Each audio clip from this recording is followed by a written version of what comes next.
আজকের রেসিপি হলো Monaco bytes বা মোনাকো স্যান্ডউইচ। এটি ইজি এবং কুইক এক ধরনের স্টার্টার।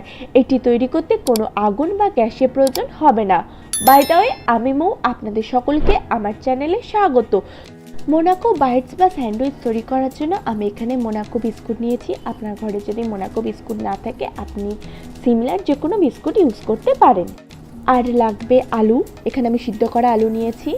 লাগবে মেয়োনিজ, টমেটো সস, শসা কুচি, টমেটো কুচি, ধনেপাতা কুচি, আর লাগবে ঝুরি ভাজা। এখানে সিদ্ধ করা আলুগুলোকে আমি প্রথমে ম্যাশ করে নেব। এবার এতে দিয়ে দেবো স্বাদ অনুযায়ী নুন, দিয়ে দেবো অরিগ্যানো, দিয়ে দেবো টমেটো কুচি,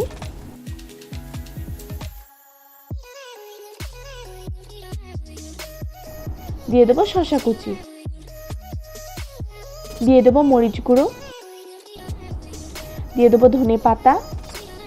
এবার সবগুলো উপকরণকে খুব ভালোভাবে একসাথে মিশিয়ে নেব। আপনারা যদি আমিষ খেতে চান তাহলে এখানে পেঁয়াজ কুচিও দিতে পারে। এবার একটা পাত্র নিয়ে নেব, তাতে মোনাকো বিস্কুটগুলো এক এক করে নিয়ে নেব।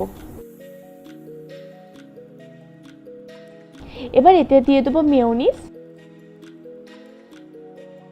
ও টমেটো সস।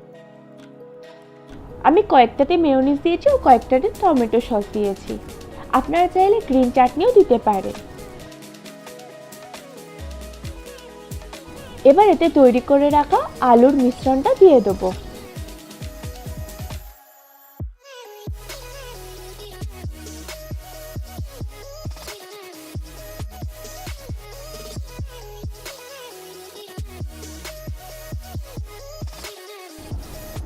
দেখুন সবগুলোতে আলুর মিশ্রণ দিয়ে দিয়েছি। এবার এতে ওপর থেকে ঝুরি ভাজা দিয়ে দেবো।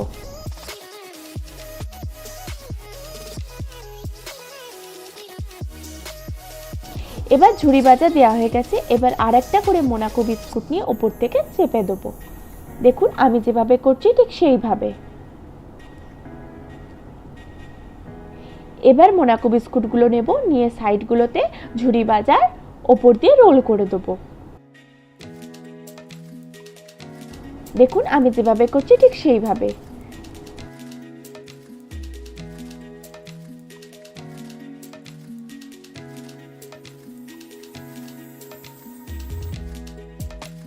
এবার এগুলোর ওপরে একটু করে টমেটো কেচাপ দিয়ে দেবো।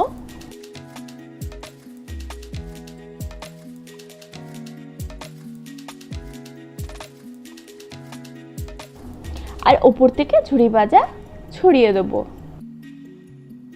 তাহলেই তৈরি হয়ে যাবে আজকের আমাদের মজাদার রেসিপি মোনাকো বাইটস বা মোনাকো স্যান্ডউইচ। আশা করি আপনাদের আজকের এই ভিডিওটি ভালো লেগেছে।